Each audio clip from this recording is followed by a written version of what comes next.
And we're live. Welcome. All right. Welcome to the Phil and Cory Show, where we tell the story of American small business success through the mentorship of key people. A fresh look inside business every Tuesday and Thursday at noon Central, live on Facebook. And don't forget about that YouTube page, y'all. Today we have a special guest. I'm ready. Are y'all ready? I'm ready. We've got Hey Katy Jane. Of course, she owns and operates the awesome, the venerable, that y'all know about them, Farmhouse Vineyards. Guys, take them away while I take this away. Hey, Katy Jane, welcome. We've got some sponsors, so we'd like to talk about them real quick. If you, and I guess Philip's up. I just need to know one thing. Yeah. Sure. Can you please save that clip? And I would like that to be my walk-on music in life now. Yeah, Dylan's really good at what he does. I'm going to need Dylan to do that introduction, if only in my head or only in the bathroom. Well, Absolutely. If you need flowers in Lubbock, you know what to do. Click or call All Flowered Up too. That's allflowereduptoo.com. The link is in the description in the video. Give us them a shout as well at 806-993-0078. I know they did some flowers for my mom for Mother's Day, and they turned out absolutely fantastic. I had to hold them in the passenger floorboard for a 2-hour trip to Midland, but it still looked great even after that. And guys, Pecan Ridge, a West Texas tradition. You can find their signature Lubbock GPS wine glass at pecanridge.com. Or you can call them at 806-794-2022. All right, and they're always running some type of special. So, for Mother's Day, I got something from Pecan Ridge and from All Flowered Up too. And it was a great, easy, quick, and fantastic gift. My mother loved them all. Golly, those little pecans were so good. They came in a really cool Texas tin. My mom loved it. They also came with a bunch of other stuff, some salsa. I actually didn't get a chance to try the salsa, and I'm kind of really upset I haven't done that yet. But I'm going back tomorrow to Midland, so Mom, if you're watching, save some. Yeah, and thank you to our generous sponsors. We have some software running in the background to get you guys a live feed on YouTube and Facebook. It's simultaneously. Make sure to go follow and subscribe to our YouTube channel. They are the ones that help that happen. So thank you to our sponsors. Okay, Katy Jane. Well, we're really happy to have you. And how's the family? Did you have a good Mother's Day? Did they treat you well? I did have a good Mother's Day. Thank you for asking. And kudos, your mama raised you right, that you knew the importance of holding a flower arrangement for 2 hours to Midland, right? Absolutely. Cheers to your mom. Anything to Mom. I am super blessed. I am one of the 4 owners of Farmhouse Vineyards. So we're the Farmhouse 4, and 50% of that are mamas. So Tracy and I both were able to celebrate. Of course, the farmers kept on farming, but everyone had a lovely moment where they paused and gave credit to us, and we'll forever be thankful. So Yeah, and y'all have got a lot of mothers on, and we'll talk a little bit more about your farming staff as well. All the ladies that help you guys out in the vineyard and with all of the rest of the farming stuff too. So to kick this off, start by just telling us the story of Farmhouse Vineyards. Who are you? What do you do? And how did you get this far? yeah, I hope, bless it, that we have enough smoke and mirrors happening that you think we are far already. That is lovely of you to say. So it's a unique story in a way, and it's a similar story to a lot of people here in the Texas High Plains now who have had the opportunity to diversify from row crops into viticulture. Our vineyard is by a brother-sister combo, Nicholas Seaton and Tracy Ferguson. We like to say Anthony Ferguson, her husband, and myself, Katy Jane Seaton, that we're the cool-ass spouses. I hope cussing is allowed on this podcast because I think it's important. And so row crops is what brought us to the dance. We farm primarily cotton and peanuts and, the occasional corn. It depends on what your markets are doing, but consistent with melons. We grow wheat as our cover crop. All of that nature. Our story is a little bit unique as far as just Nicholas and I. because I knew him as a grower for another association member that I worked with. I was the executive director for the wineries in the Texas Hill Country for 7 years. I then went to work exclusively for Becker Vineyards, and while on the High Plains, in order to do a photo shoot of all their grape growers, he and I had a 4-hour conversation, and we eloped 42 days later. So cheers to that. Almost 7 years, everybody lost that 5-year bet that it wasn't going to work out. So that's good. But it landed me smack dab in the middle of this amazing family, generational farm families. I'm generational rodeo. They're generational farmers.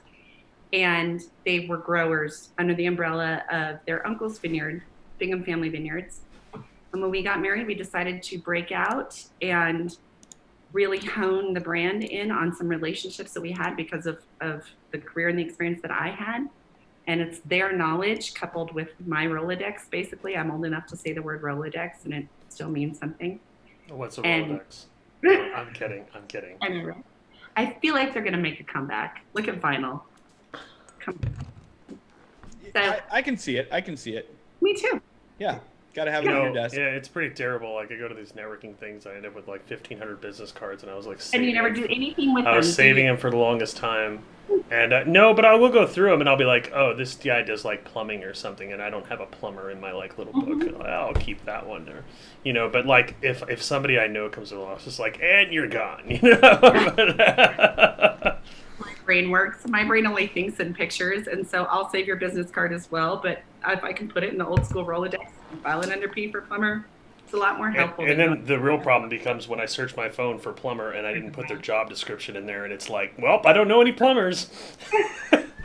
Yeah. For the 3 that you didn't enter correctly. Well, and with the phone, I'll take a phone number, and you don't have any of that additional metadata. So it's like, I even know somebody gave me someone's contact information for the wine stuff in Lubbock, and he's in my phone, but I've never called him or anything like that because I couldn't call him right then.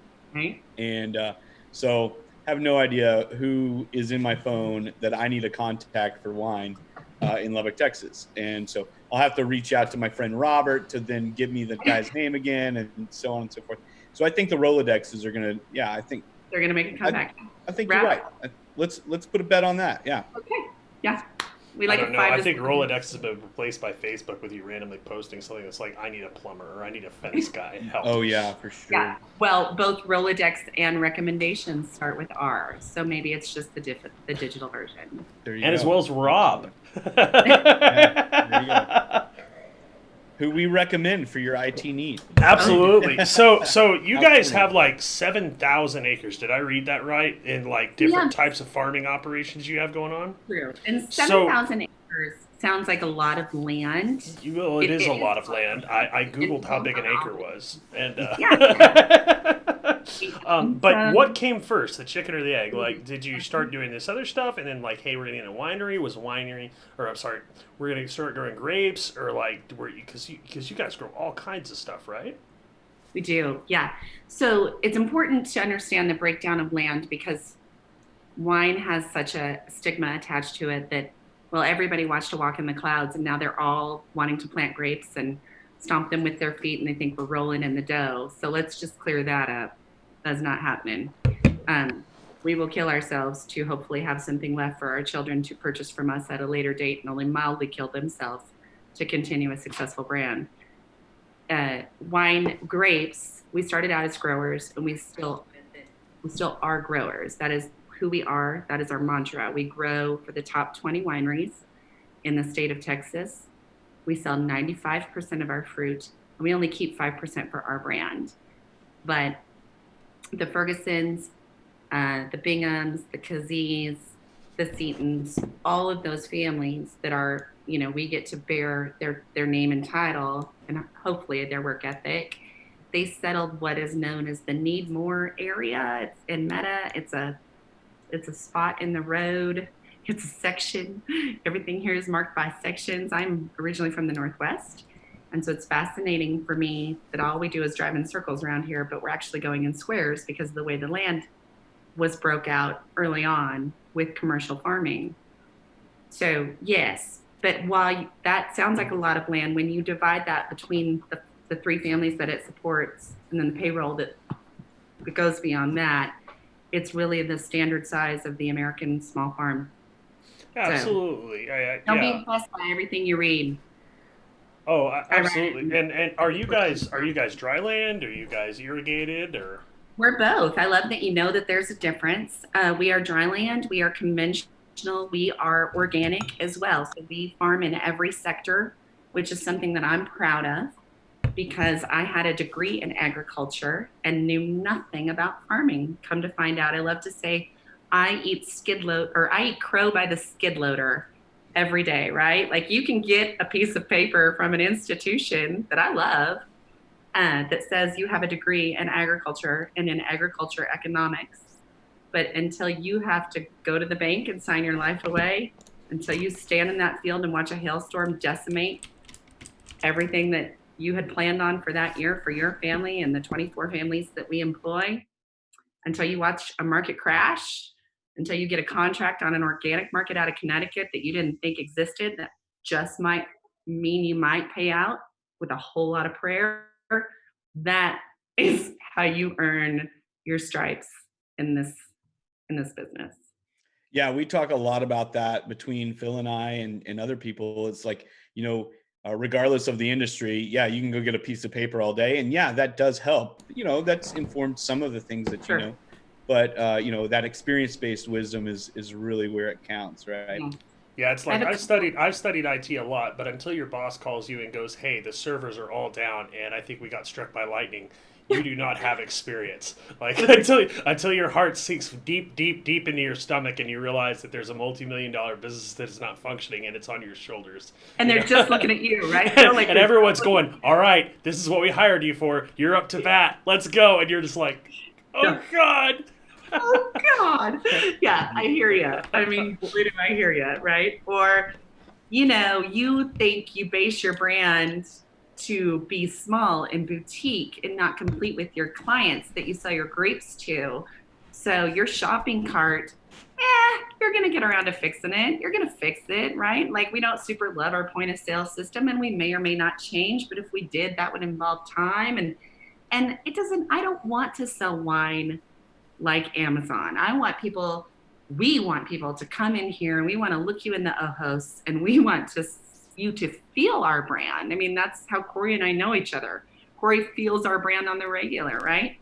Yeah, And absolutely. And I that think sounds it's amazing. definitely not And just the wine, it's the experience as well, and yeah, having that experience of going to White House Parker in Brownfield, Texas, and sitting down on, yeah, y'all could have gone and bought a couch, and had some kind of corporate feeling kind of thing, but I it know feels like a everything home. is used here. It Everything feels is like a home there, and it feels perfect. like, hey, I'm in the living room with Yeah. my friends and family, and I'm having a glass of wine, and it's really comfortable, and so that's the brand experience. That's the kind of thing that you guys have got going on out there, and I think, and again, me as a client as well, Yeah. I think that's very valuable. Thank you. That's really nice of you. I mean, that was the whole goal behind it is we want to take that stigma away from wine that it has to be snobby, that you have to be from a certain socioeconomic status. That is not the case. We love selling wine to farmers, to other people in the agriculture sector, to people who never had it before. And if they walked in a tasting room, they might be dismissed based upon what they did or did not know. Those are our people, right? Our Yeah. arms are open. Please come here. Everything in Absolutely. this place has been moved out of our house, our Grancie's house, or bought on Facebook trading up, right? Like we're just getting by like the rest of y'all. And that's a beautiful story right up until a pandemic hits. And then you need to sell wine as effectively as Amazon and Yep. deliver as quickly as Amazon. Yeah, that and I guess our next question is kind of where are you guys located and things like that, but that plays in and kind of correlates to what you just said is now you're in Brownfield, Texas with the one tasting room, and then where's the farm at where all the grapes grown? Yeah, so we farm and we have 4 vineyards, what we call on 3 sites. And you can get even a little more nuclear than that if you want to dial down planting by block. But there's one on 2196 if anyone is headed out to Plains, America, or headed to Rio Doso and they're taking that Plains Highway, right? That is the original, what we call the estate vineyards. They're all estate vineyards because we own them all and we source from them. But that is the one that was planted over a decade ago. And then White House Parker was planted next, never with the intent for it to turn into a tasting room. That was in the 10-year plan Yeah. that got rushed to a 3-year plan in just a beautiful moment where we needed a place to have a family reunion and taste wine. When our families get together, the least amount of immediate people that are going to show up that are still first generation cousins is anywhere from 55 to 72 people. So we just needed to have a place to taste our wines, and the house had a renter in it, and they had left. We temporarily formatted it that weekend. We saw that it worked, and it makes you a better grower. You're a better wine grape grower if you take your fruit all the way from out of the field into the glass. You know, our tagline for our wine club is the only farm to cork, right? And it is because you'll never navigate those challenges that your winemakers, your clientele is experiencing. I think you spend a lot of time in mentorship and studying small business and how you never know anything and everything. You can always get better. And you do that by gleaning from people that are in your same situation, right? So Absolutely. we begin to navigate the challenges all the way to the bottle. It makes you a better wholesaler of your product. Well, and that's the same thing with any business. You know, we've got the supermarket kind of framework of you start out as a bagger and then eventually you will become a general manager because you've done every job in that building. Every segment. Right? And you're not too good to do any job, right? Yeah, You don't have absolutely. any preconceived misconceptions because someone gave you a title from an institution and someone said, don't go to work for less than 60 grand a year. That person is going to fail. They're going to fail over and over and over again, right? Yep. Because they haven't been in the trenches. And one of the things that I get asked a lot, having been the executive director for both the Hill Country Wineries and now the grape growers, and just I'm going on my 19th year. It makes me feel like a dinosaur. I'm going on my 19th year marketing regional wine and telling the story of regional wine in 5 different states, ultimately on a contract basis. And when pretty girls come up to me and say, oh my God, what's your job? How'd you get your job? Right? Yeah. I tell them, well, I cleaned all the bathrooms and I took out all the trash. Yeah.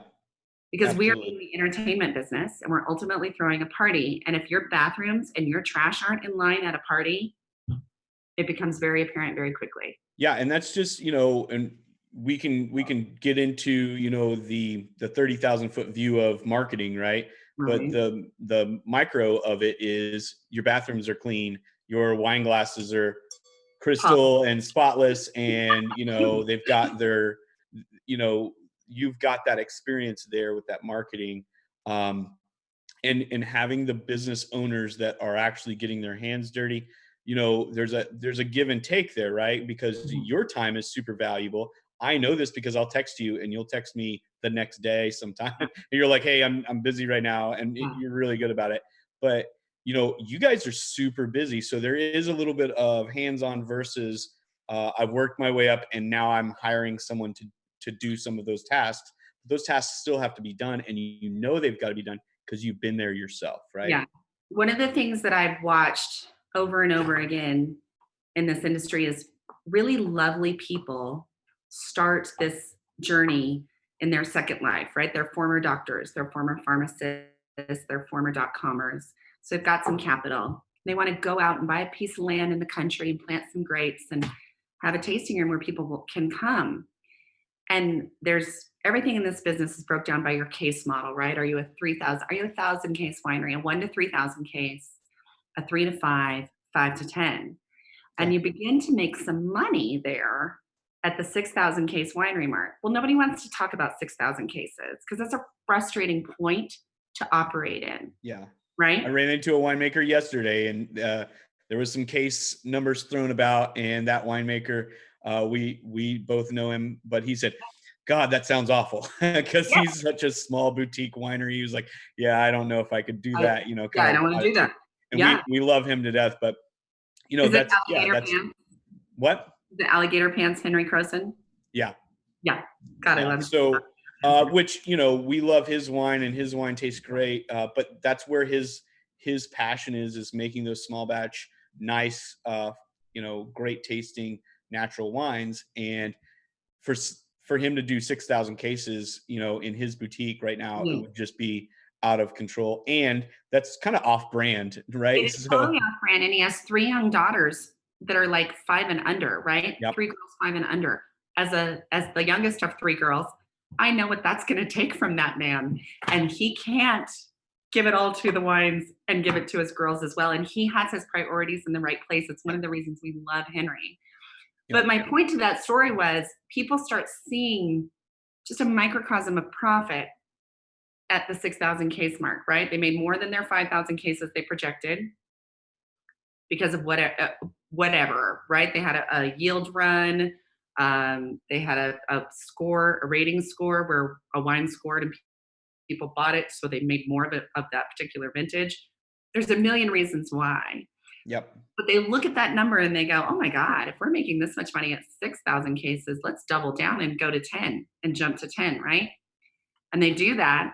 They pour more concrete, they bring in bigger presses, and they sink themselves right back into debt.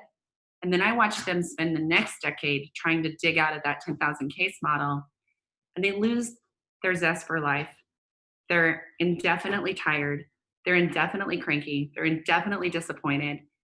And resentment begins to grow. And this isn't exclusive to wine. This is yeah, exactly. So that was kind of going to be my point there is, you're in a food and beverage manufacturing business. Correct. You've got to pair that with the experience in the party throwing business, right? Right. And so what would you suggest would be the method to grow to that size? Or if you wanted to, what would be the path that you would take at that 6,000 case mark there, as opposed to just going ahead and jumping in at the 10,000 case and doubling down? What would you say to business owners that are at that limit, whether it's in wine or otherwise? Yeah. Like how would you move forward there? I would say be willing to reinvent versus expand. Okay. Like, don't be tempted by that next carrot, right? If you are really good at what you do and you have already cultivated an audience, and you know how important cultivation is to us, right? It's our livelihood. We have a wine label called that.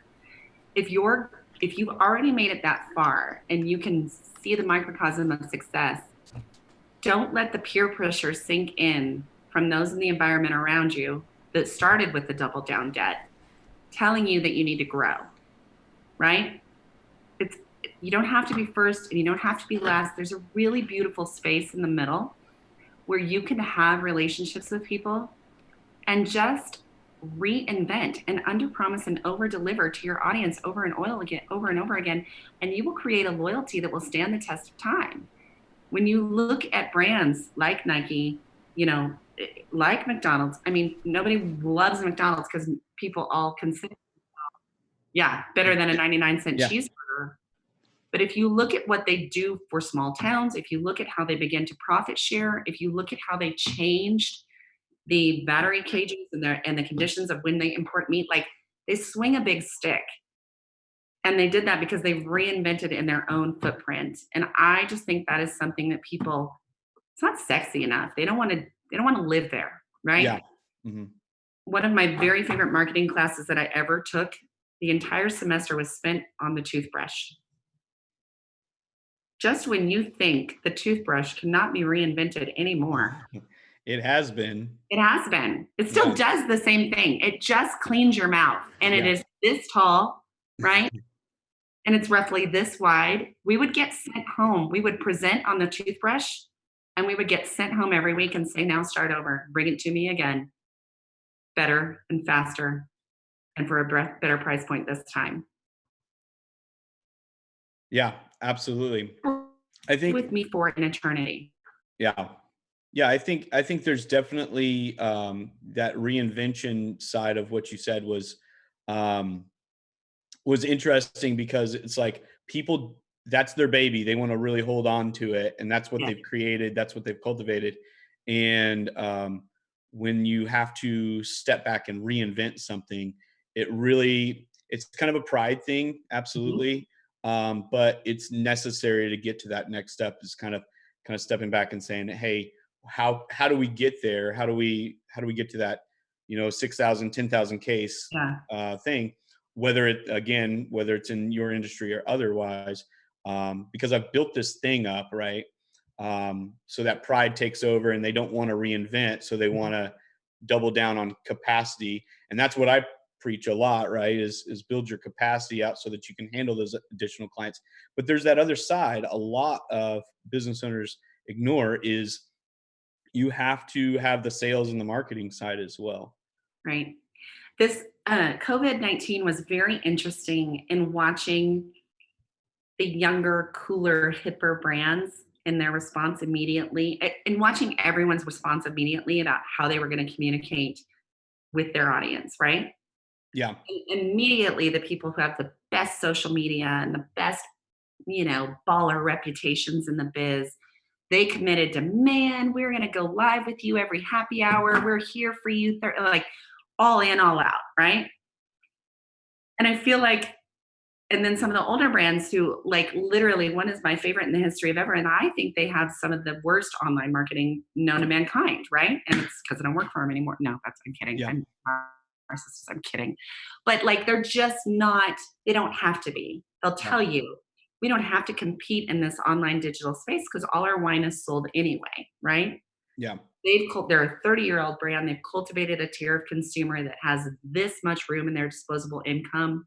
So they can see 5 layoff rounds or 5 non-stimulus checks from our government, and it's not going to impact their wine purchasing decisions yet, right? Yeah.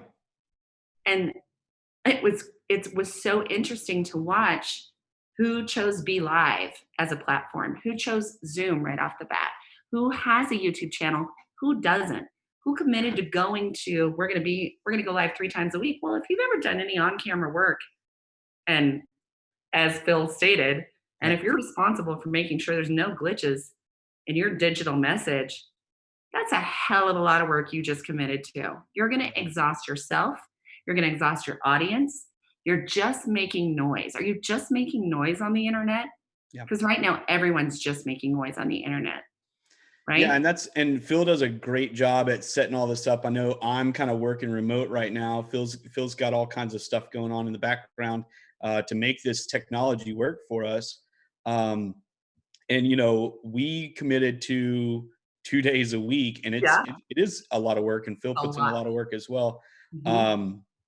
And there's just one of the things we wanted to do is not just talk, and we want to bring business owners on and get your unique perspective on things. And I think that's kind of what we've been doing this whole time to do that.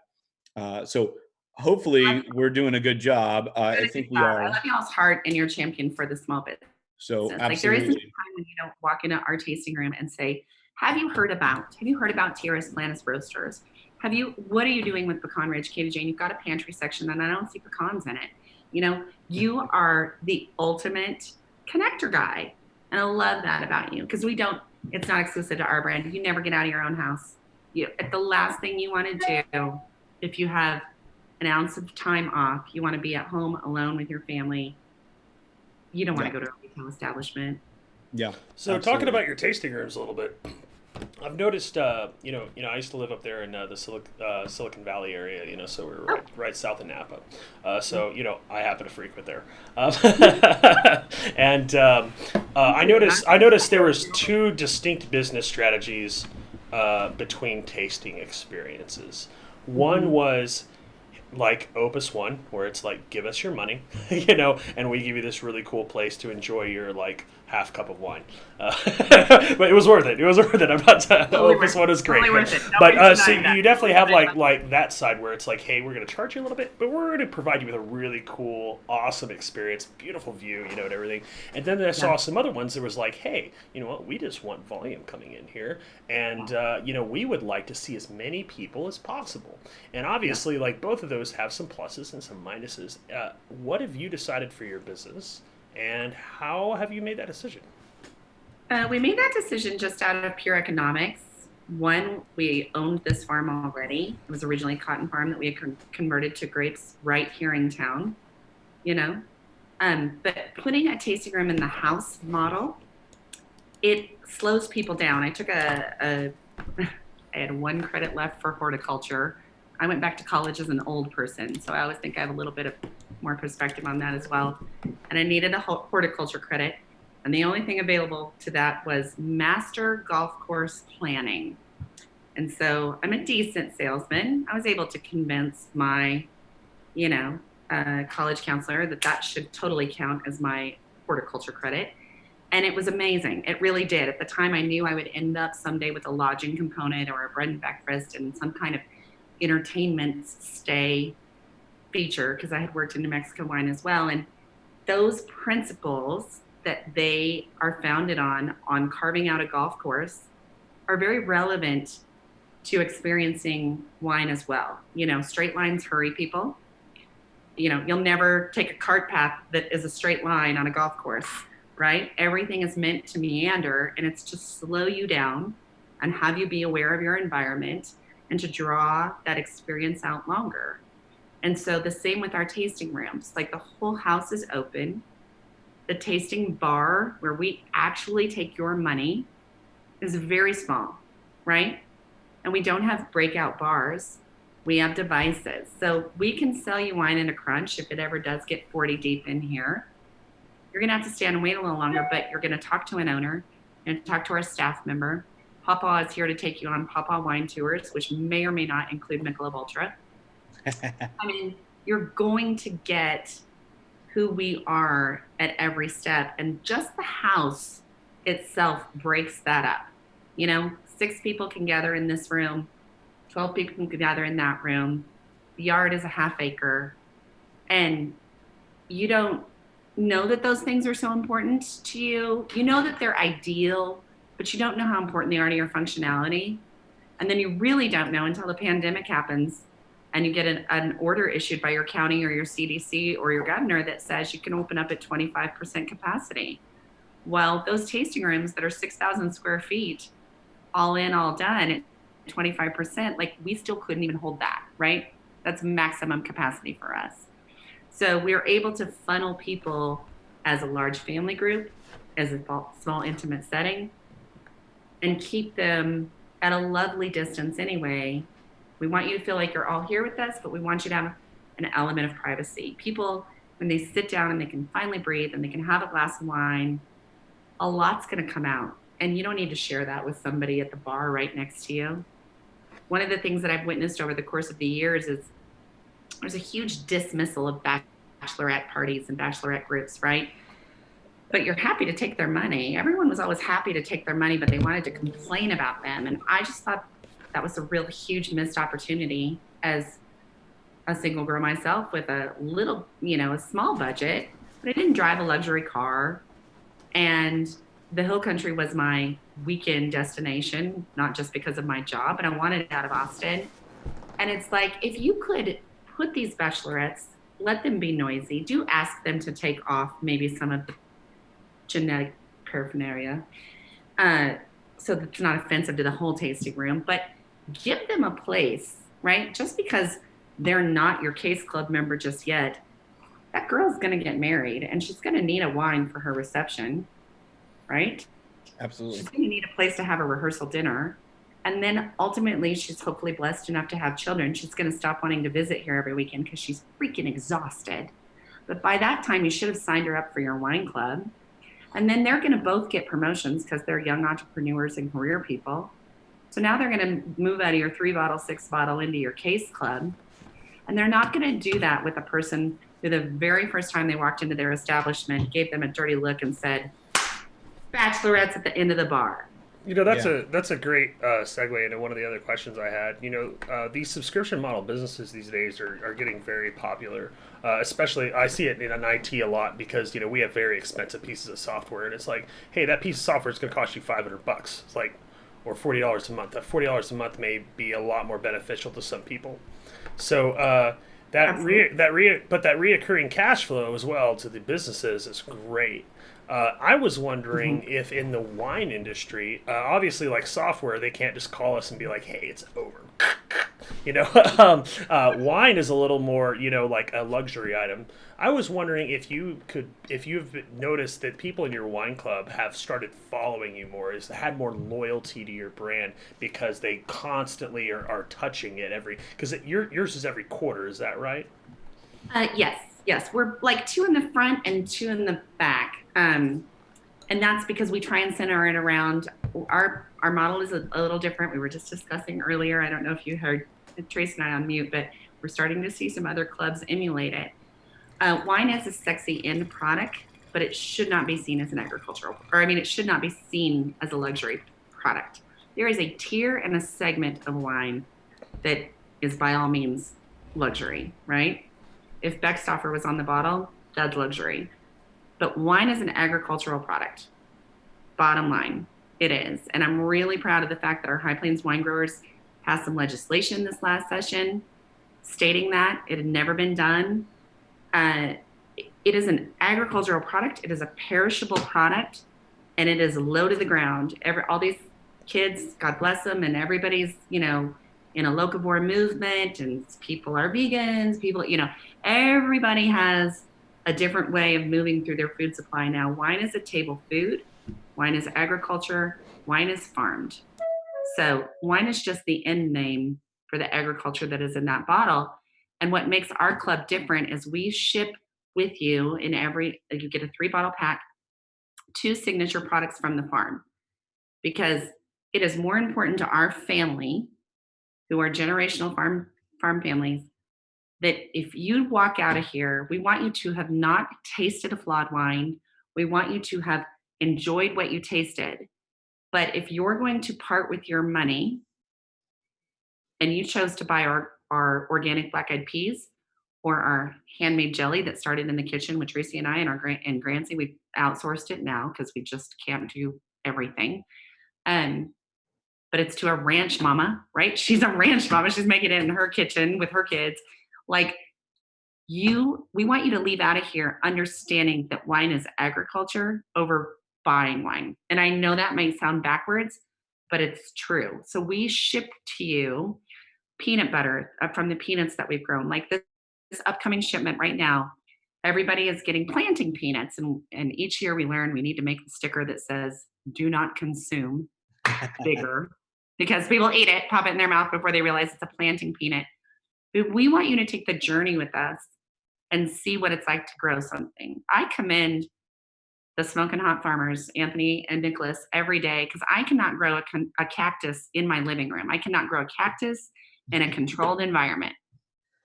So the fact that I they think get I'm in up the every same day boat with the cactus. and grow 7 crops on a commercial scale is mind-boggling to me, right? Yeah, and I think that's one of the things that brings it back home with the marketing and saying, "Hey, we've got this wine club." Now, the wine club, y'all have got some perks in there, and it brings people back to the winery as well. Yeah. Talk a little bit about the business of the subscription model that you guys have got with the wine club, and how that helps with your overall marketing a little bit. Yeah. So there is actually a subscription model known as User's Choice. We're not engaging in it just yet. We're throwing it around where that you would pay like a $5 a month. And if you want to get nitty gritty, I will talk to you about the pros and cons, and maybe you guys could really shed some light on it for me, because it's way more in the vein of what you do for a living, Yeah. right? But yes, so it's User's Choice, and you would pay a $5 or a $7 fee every month to ensure that your quarterly club shipment arrived. Yes. This is a new model with wine. Right now, wine clubs are separated again by case. So either a 3-bottle count, a 6-bottle count, or a 12-bottle count. There's 12 bottles in a case. So it's easier to split up by vintage, by variety, in either 4 of 3 kinds or 3 or 4 kinds, right? Yeah. And so you sign up, there's no entrance fee. And we tell you, the week of, hey, remember, we're running your credit card. You got this should have brought some marketing materials to this lovely event we're having. I think we've got a couple of things. We've got some stickers and we've got a do you have your magnet? we don't have the magnet. We didn't get a magnet. You got a magnet in your last wine club shipment, Cory. Oh, I did, but I'm not at home, so you're not at home. That's why. So we gave everyone a refrigerator magnet because if it's really important in your home, you put it on your refrigerator, right? Absolutely. And it gave the 4 dates of your wine club parties, and we ship the week before your party. So we run the credit card before then, and you always have a bit of like dropouts, but then the new people that have signed up in the mid-quarter usually cancel those out. But we are throwing around a user's choice concept. My only fear of that is, so I'm a farmer's wife, right? So the first half of our lives start at the top of the farm loan. The second half of our life, so you got January to July and July to December. Yep. Bottom of the farm loan. So the first thing that I do is go through and uncheck all of my subscription models. I'll no longer be taking Rodan and Fields for my face. I'm going to have to suck it up and use Oil of Olay. And, I decide between Amazon, Hulu, and Netflix, right? Who's going to get to live here in my street, right? Or Pandora Pro, right? I guess I can go back to hearing commercials. Yep. Right. So you do that. When there's the top of the money, and there's the bottom of the money. And we are really trying to take a very close look at fulfilling those club shipments on a monthly basis by amortizing out that dollar value to make wine more palatable for the working man and working woman. Is it going to ultimately be more hours on our end than what it's worth with the turnover? And we don't know. Yeah. And people don't love to share info on things like that. They'll share conceptual info, but hard data in this business is like finding a leprechaun and a rainbow and a unicorn having a tea party. Yeah, absolutely. And I think that, the wine businesses are cordial with each other, especially in the Texas industry. However, sharing info those are industry secrets for them. And trade secrets, industry data. Yep. And well, so, I mean, today in the days of big data, we don't try to make any decisions without data. If big tech has taught us anything, like Google, essentially like decisions, the best, if you make a good business decision, you're going to make money, right? Regardless of what industry you're in. And so companies sit there and say, well, let's collect every bit of data we can. Speaking of that, do you guys run some type of? Let me ask you this: if you have somebody come into your wine tasting room, how often do you see somebody actually purchase a bottle of wine from you, or continue to purchase? Yeah, we're really fortunate. So when we started, we knew one of the things that Texas has struggled with is what they call the tasting room model, because people get to visit you and meet owners and be on property. They are heavily influenced by the joy of the experience, right? So paying $40, $50, $60 a bottle on your inaugural visit is a no-brainer. You loved it. First time you visited, you and your boyfriend made out in the vines. Like, this is amazing. I'm going to mark it with my Texas Tempranillo. And this is awesome. It's a misconception that if you're making quality wines in a $20, tier mark, or a $12.99 or $15.99, that those have to be your distribution wines, that they must be secondary in quality, and you're using them as a loss leader for distribution, meaning that you are on a market shelf. You're in Whole Foods, you're in Rayleigh's, you're in United. And that's not true. So we were very passionate about making sure we had a $20 red and white right off the bat, 25, 30, 35. You pay a little more sometimes when we first release our wines, just because the allotments have been 80 cases, We released 80 cases our first rosé out, 88 cases, period, from the Marvet that I'm staring at right now. So was it a $30 rosé? Yeah. It has our prices as inventory has increased. Yes, because we want to be attainable and competitive. right? And that's a hard place to start at when I could probably sell this for $35 all day long as I'm doing what they call the hand sell. And so if you are in person and you can get a person to pick up a bottle of wine, you're halfway there. If you can get them around and read that's a really interesting thing to hear, because I've kind of wondered about this. We've seen, like, in the wine industry, a lot of wineries pop up. I think you would agree. Like, in the last 10 years, 20 years, it's a thing all of a sudden. And a lot of these, especially like here, everybody's thinking like Napa, California, Washington, like, obviously if you're going on a wine expedition, that's where you're going to go, right?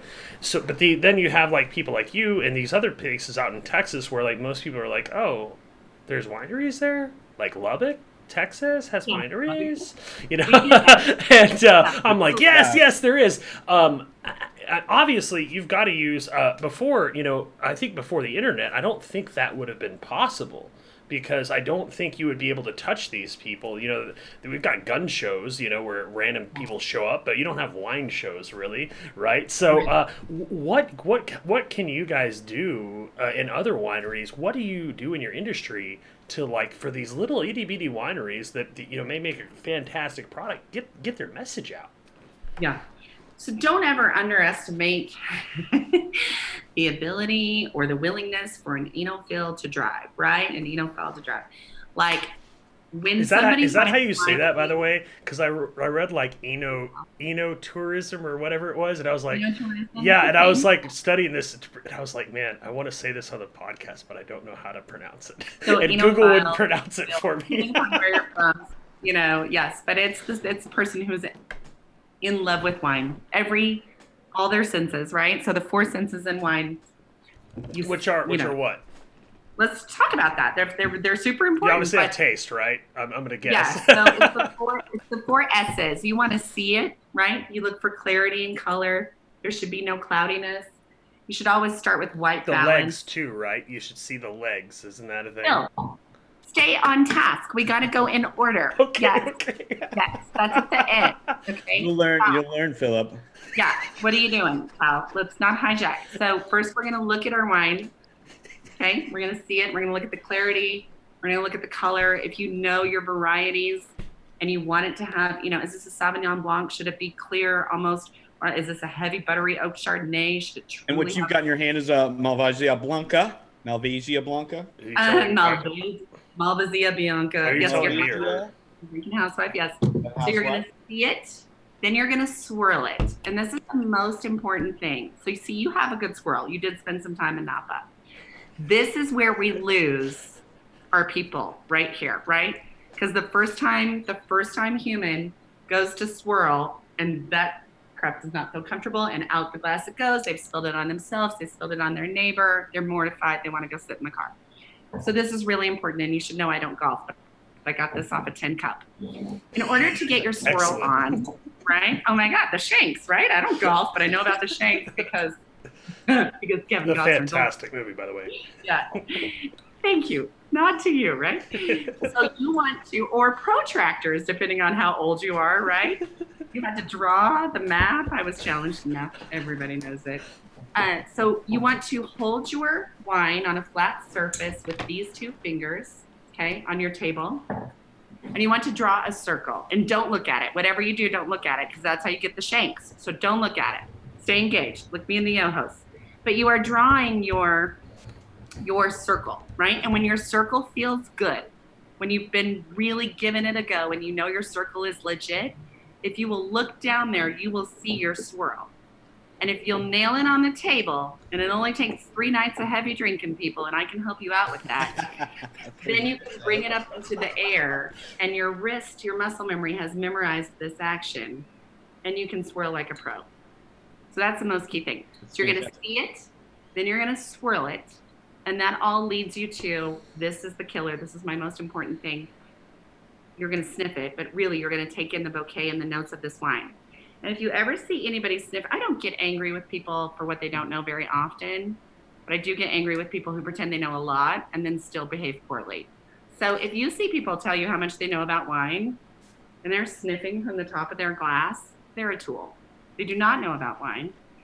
I don't even know what they think they read that they know, but this is not the true. This is not true. You are to engage. You have to waft it in with your hand. It's super important. You are engaging your entire olfactory system. Do not laugh at this. This is legit. You are engaging. You are seeing. You are swirling. You are smelling. The reason that these size of this glass in this bowl is made the size that it is it is designed to fit your whole nose. Your whole nose. But if you're not sticking your whole nose in there, you're not doing it right. Now, depending on who and what they're drinking, we're drinking our Malvasia Bianca if you're standing in Spain. If you're in West Texas, we call it Blanca. Bianca. Or in real West Texas, we call it housewife, right? Call it housewife, because ode to the housewife. And the rocks are creator rules the world. I'll fight you on that.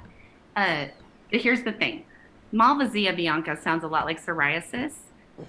And so it's a skin disorder. It sounds awful. And I don't advocate bastardizing varietal names. I do not. That's a terrible thing to do.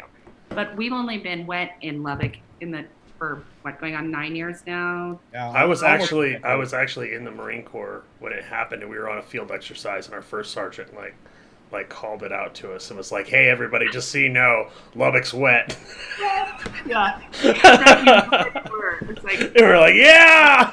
Right? Like we used to have to drive to the strip like it was like an expedition. You had to like go on a field trip. Dude, my father-in-law and his cousin Ronnie Seaton, while they are good Church of Christ elders, they don't want anybody to know it, but they made a killing making a run out to the strip. So I'm told. This was way before my time. However, the Brownfield bootleggers. The Brownfield bootleggers. Gosh, they should get them a magnet for their card at this There we go. Right? But in order, if someone already has an entrance barrier into wine, being like it makes them feel uncomfortable to begin with, they've never walked into a tasting room, trying to present them a wine that sounds very similar to a skin disorder, that's going to be a hard sell. So we just tell them, it's Malvasia Bianca if you're standing in Spain. It's Malvasia Bianca if you're standing in our house, because she sounds like a burlesque dancer. And who doesn't want to spend time with a burlesque dancer? This wine is lovely. She is aromatic, she is soft, she is round, she's beyond satisfying on the palate alone. And then you pair her with the cuisine of Texas, which is going to be spicy Thai, sticky sweet barbecue, you name it. Yeah. And she can totally hold her own. She is utility all the way. So, and we were the first in the state to plant her, which we can credit Bobby Cox and for picking some varietals for that original vineyard. Right? She's a very plain Jane girl. There's 17 clones of this grape. She's closer to the Adriatic side of the sea sort of place for us, which is a Drew Kennedy song, Adriana. I'd like to plug him. But it is true. Like, she's nothing special in her homeland. She's been amazing for Texas. Well, so what does the... Oh, we're not done. Hold the phone. We're not done. So we have only seen, and we have only swirled, and we have only smelled. And now comes the most important part. Yeah. The sip. The sip. The sip. So you see it, you swirl it, you smell it, and you sip it. The 4 S's of wine tasting. I like it. We talked about your vessel earlier, Phil. You should expand on the fact that your dad, tell that story, how important it is that your vessel have no lip. He just told me I usually break things, so I wasn't allowed to have a nice wine glass. Mm-hmm. Mm-hmm. And he called me during my podcast, which means he's not watching it. So, Mom, if you're watching, you should scold him. I'm not about scolding anybody. If I think your kid is misbehaving in the grocery store, I'll scold it too. And if my kid's misbehaving in the grocery store, I'm going to need you to scold in. There's been a couple of mama moments out there at the Farmhouse Vineyards room at White House Parker.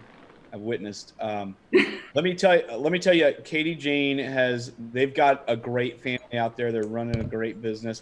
Tell everyone, 1, where they can find you, where they can get your stuff, and 2, what's going on in the near future. What events are you guys having? What's going on? Absolutely. So you can find us at farmhousevineyard.com, singular. You guys can maybe help me out with this. We were just able to purchase the S when we started. Some guy in his basement, I like to picture him to be robust, maybe rotund, sitting in his basement, just buying URLs and holding small business hostages. That makes me feel better. had the plural. He had the Farmhouse Vineyards, and he wanted $10,000 for it. So we waited him out, and we were able to purchase it for, let's just say, less than $1,500 this year. It was a big, huge acquisition for us, right? Because our social platforms are all plural. But now my cert for Farmhouse Vineyards plural is different than my cert for Farmhouse Vineyards singular. And sorting the cart has become a thing. And I've got some temporary insurance and blah, blah, blah. This is your guys' world. It's not mine. You know, I know enough to be dangerous, and that's it. So I've got to get that sorted out. So for your best cart shopping experience, if you wanted to order wines, please still find us on the singular URL, Farmhouse Vineyard has an E in it.com. And we've got that link in the description for this podcast on both YouTube and Facebook. Bless it. And we're about to launch some of the podcast stuff on audio. I think we did some uploading this weekend as well.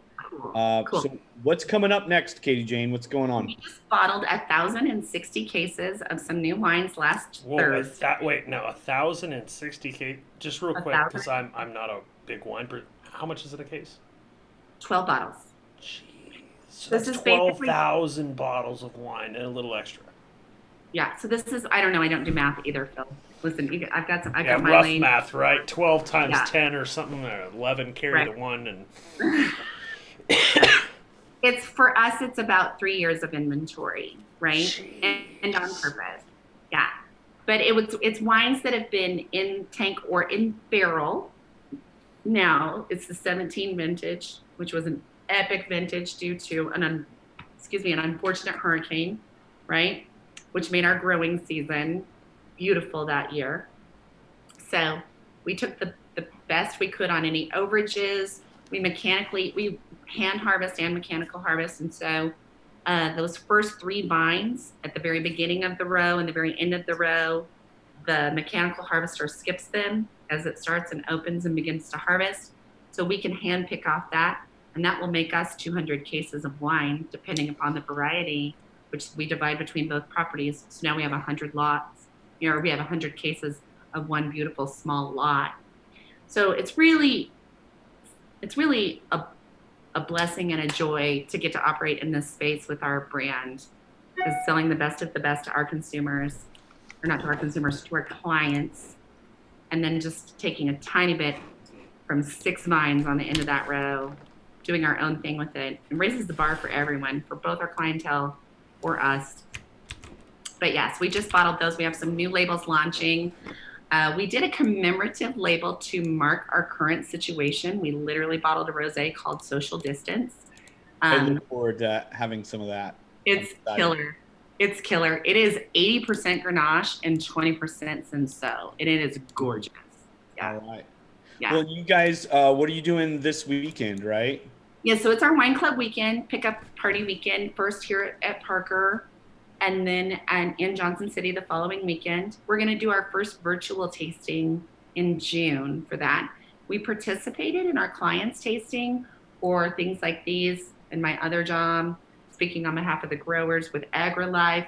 We've appeared online a lot, but we haven't done our very own. So we're going to do that in June. One of the cool things, again, I should have brought it, but I didn't. I really want to show it to you guys now. Is it like so rude to get up and leave a screen and come back? Well, we're wrapping up right now. Yeah, we're running out of time. It's 12:59. This is about a USB drive preloaded with a concert filmed for our audience in the shape of a key. You can make it. Okay, we can wait. I like to pride myself on doing things that have never been done. So I don't know if you can see this. Look how cool that is. But while we are upside down, flip it real quick. Upside down? Oh, for the love. Okay, so while we are also including our signature wine products, our brand is very associated with several musical artists due to living, almost a decade in Austin. And wine and music go together. They both offer your mind and body incredible enjoyment. So we had Bonnie Bishop is an artist. She went during complete shelter in place. So it was not professionally filmed by our videographer. She filmed it herself on 3 of the tasting room iPads. and then we sent it to Christina. She cut and edited it. So in your wine club this time, you're going to get the Social Distance Rosé, Revolution, which is the sparkling rosé. We were the first to sparkle a rosé in Texas. And then the Return of Cultivated, which is our beautiful fresh fruit red. So good. And this wine key will be rubber band to the bottle with a concert filmed exclusively for you. That's Then so awesome, after Katie. the concert, you can wipe it and have a USB for your own business, and it fits on your key ring. So That says Farmhouse Vineyards reminds you of your favorite It place says to get Farmhouse wine Vineyards. from. stand still long enough, and I'll slap my brand on you, Phil. I mean, nobody's safe. Nobody's safe. Okay, that was awesome. I need like 4 of those. And look at this. Oh, you can't see it. Look at this. It's empty. So you know where I'm going after this? To the farmhouse, as you should too. Hey, Katie Jane. That was a hey, fabulous show, as you guys always do. So good job on killing it. It looks like on Thursday we got Matthew Seagrove, founder of Expert Tech, and he is going to drop some bombs of knowledge. So hopefully you bring 2 pairs of stocks, because he's knocking that first one clear off. And on Tuesday, it looks like we got, oh, I see what you guys are doing to me. It says on my notes we've got a classified guest on Tuesday. So a show so hype, it don't even need hype, folks. Y'all are definitely going to want to be around there for that. Hey, are you tired of your technology keeping you away from the parts of your business that you love? Boom, you need my man, Philip Robb, at Robb Technology Group, taking care of your business's tech so you don't have to. He provides you with both the tools and time so you can focus on your business and what you love to do. From support to virtualization to networking, the veteran-owned and operated Robb Technology Group enables success of your business with custom-made solutions, guys, that actually work. Give them a call. Do it right now. Give them a call. Pick up the phone. This right here. Give them a call. 806-224-4380 to stop working for your business technology and start having it working for you. And guys, you know my friend Cory. You know the man at Lubbock Consulting since 2016. He has helped shape the way businesses approach by providing solutions that help their clients become more efficient, more accountable, and more profitable. If your business is struggling to grow, struggling to keep up with growth, or just can't seem to keep its overhead down, Cory is my man. Give him a shout. Email him, Cory at lubbockconsulting.com. Thank you guys for another fantastic show. I can't wait to join you on Thursday and Tuesday. What are you doing to me? I'm excited about this. Woo! Thanks so much, Katie.